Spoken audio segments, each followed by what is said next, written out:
May I speak to you in the name of God, who is Father, Son, and Holy Spirit. Amen. How many of you have ever tried to change who you were, tried to be interested in something, tried to appear something you were not, to fit in with another person, to make yourself more appealing to another person, to fit in with a group? Any takers? Okay, good. I was a little worried I'd ask that question and be the only one up here who raised their hand. Although that would mean you guys are a lot more secure in yourselves than I am, which I guess would have been a good thing. I think we've all done it or done something like it. If not all of us, pretty much all of us, most of us. It's something common to us. We try to be something we're not. Try to do things we don't normally do to fit in, to be liked, to get recognition of some kind. Hold on to that thought for a minute, and I want to talk to you just a little bit about the letter of James before we come back. But keep in mind those times you've tried to do that, that you have done that kind of thing. Now, the letter of James was Martin Luther, of the Lutheran Church fame. It was his least favorite part of the Bible. He tried to get it dismissed from the canon. He reordered the books, and since he couldn't do that, he put it at the end. And the reason he didn't like it is summed up in today's passage from that letter. Faith by itself, if it has no works, is dead. Now, Martin Luther and the Reformers in general were strong proponents of the idea that we are saved through grace. We are saved through God's action only, by faith alone. That what we do, our works, do not matter. Sounds kind of harsh, but that was his idea. That our works, when it comes to our salvation, when it comes to how God loves us, our works do not matter. How good we might be, how righteous we might be, doesn't play into that equation. But rather, what God has already done. Rather, the love shown towards us in Jesus Christ. Shown to us when we were sinners and far off. We don't need to earn that love. They go on to say we can't even earn that love. It's beyond us. So we are saved by faith alone. We are saved by grace, by God's free gift towards us, coming out of God's deep, true, unconditional love for each and every one of us. So it's easy to see Luther's animosity towards this letter, with that idea that faith by itself without works is dead. Because if faith without works is dead, then faith seems to be not enough. But I think Luther was wrong. I think his understanding of it was wrong. I think he was right that we are saved by God alone, by faith alone. But I think his understanding of what we're hearing in James was wrong. I don't think he's saying that those works that show forth our faith affect our salvation, cause God to love us, bring us closer to God's love.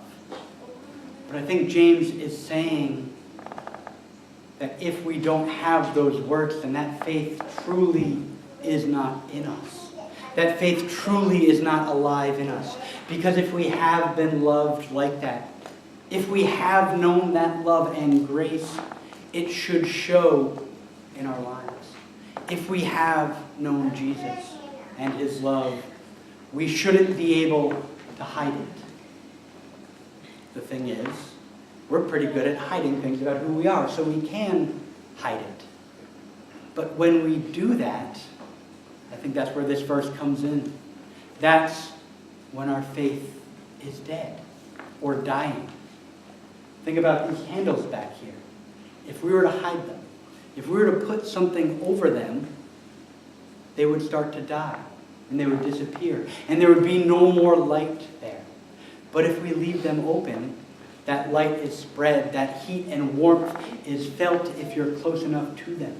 At our monthly Taizé services, or up here is covered in candles, I'm incredibly warm because of all those candles. There's usually less than 20 people here. It's not like days like today where it's the body heat.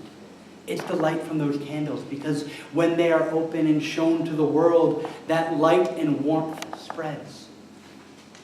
But when we cover it, even if we do nothing to it, but just put something around it, that flame is snuffed out. That, I believe, is what James is getting at when he tells us that faith by itself without works is dead. If we hide our faith, if it doesn't transform who we are, it disappears. It begins to die. So now think back to that opening question. To those times where you may have tried to be something or someone you're not, to fit in, or to get someone's attention, or to be liked by a group or person. How often did those changes last? How often were those changes truly transformational? And how often, as soon as you were over that person or that group or whatever it was, did those changes not be there anymore? Did you revert back to who you were? I imagine most of us would say most of those changes disappear as soon as we're not concerned with fitting in or catching someone's attention. Now think also of someone you love dearly, someone you fiercely care for, who loves you the same and cares for you the same. Someone who may have introduced you to something you would have never thought you'd be into, or never want to try.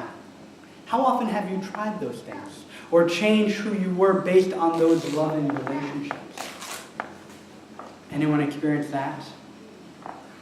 Yes, I see hands. A couple. Not as many as the other, but it happens. Those changes fit well. I was reminded as I was thinking about this of the verses from Jesus in Matthew's Gospel, where he tells us that my yoke is easy and my burden is light. And I've told you before that the translation really is along the lines of my yoke fits well. It doesn't rub wrong. It doesn't chafe us. Those changes we make when we're trying to fit in, when we're trying to be someone else, they don't fit well. They rub against us. So when we lose that impetus to change, we lose those changes. But when we are in the presence of someone we love, when we understand how we appear in the eyes of someone we love, we strive to become more like that person. When we're in the presence of someone we love who is into things that we're not, we're more open to those things. We'll give them a shot. And we might find that we really care about those things, that we really can be those things. Those changes can be easy, can fit well. I was thinking about when I was little and how whenever I would do something wrong or be thinking about doing something wrong, what was a much better deterrent for me wasn't the threat of being punished or being grounded or sent to my room or anything like that. I like being alone. I like to read a lot, but it wasn't a big threat to me. I knew when it was over, I'd be able to go back to whatever I wanted to do, if that was the case. But what worked a lot more was knowing the disappointment my parents would feel. Because I loved them, and I knew they loved me, and I knew they expected more of me. So I wanted to be more. I wanted to be who they saw me to be. I didn't want to act right to earn their love. I didn't want to act right to prove I was worthy of their love. I knew they loved me. I knew it was there. And that made me want to be that person. That's the difference between what James is saying and what I think Martin Luther was hearing. Martin Luther heard that through our works, we could affect that change. Through our works, we could cause God to love us. We could earn God's love. But what I believe James is really saying is that if we truly know that love, we will be changed. We will be transformed, and it will show through our lives. We won't be able to help but have those works. We need to understand that those works aren't earning that love, aren't causing that love, aren't proving ourselves worthy of that love. We are loved regardless of those. We are loved when we are far away from Jesus, still lost in our sin. That's not going to change. But as we come to know him, as we come to know his love and grace, we are transformed as we aspire to be the children of God he has already made us. Yesterday, I told Carmen, I told Hazel I was going to mention her in this sermon. I didn't tell Carmen. I'm so sorry. Carmen was out weeding in the garden. Hazel, whenever she falls down and gets anything on her hand, even if we can't see it, she runs up and you need to wipe it off her hands.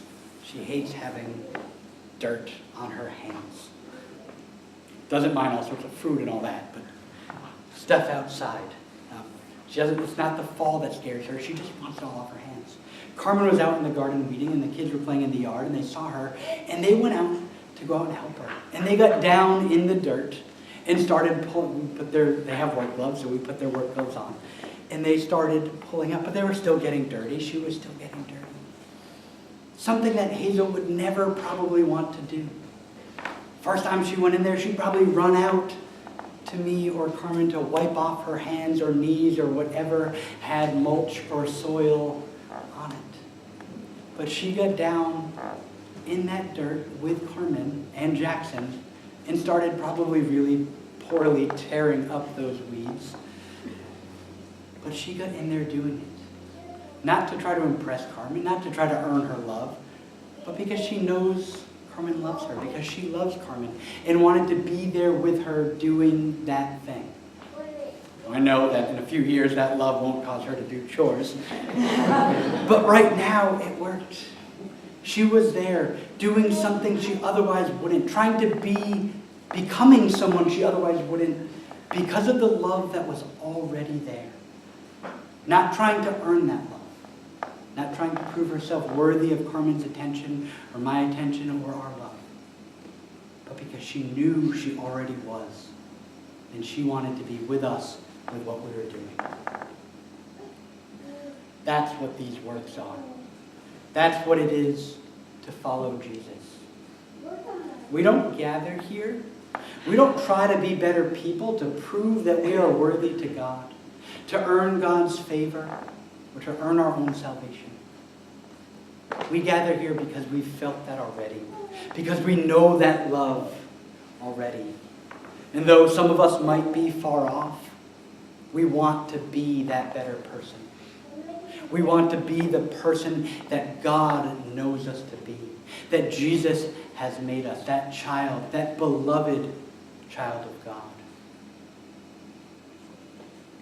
Because God already loves you fiercely, completely, unconditionally. You can't do anything to change that for good or ill. The end of Paul's letter to the Romans tells us that. Nothing will separate us from the love of God. Nothing. We gather here. We strive to be the people we're trying to be because we recognize how God sees us. We recognize that Jesus has made us into those beloved children of God, and we want to live up to that. We want to be those kind of people. So we let that faith shine through our lives. We let that light and that warmth spread out from us. And I encourage you, if you are trying to hide that in any way, listen to James's warning and don't do that. Because like that candle, if you cover that light, eventually it will go out. But if you leave it open on the table, it will spread that light. It will spread that warmth. Not only your life will be transformed, but as you are transformed, you will bring the rest of this world with you. As we are all transformed, we will join with Jesus, join with God in his work at transforming this world away from the broken nightmare it sometimes seems, back to the dream that God intended it to be. Amen.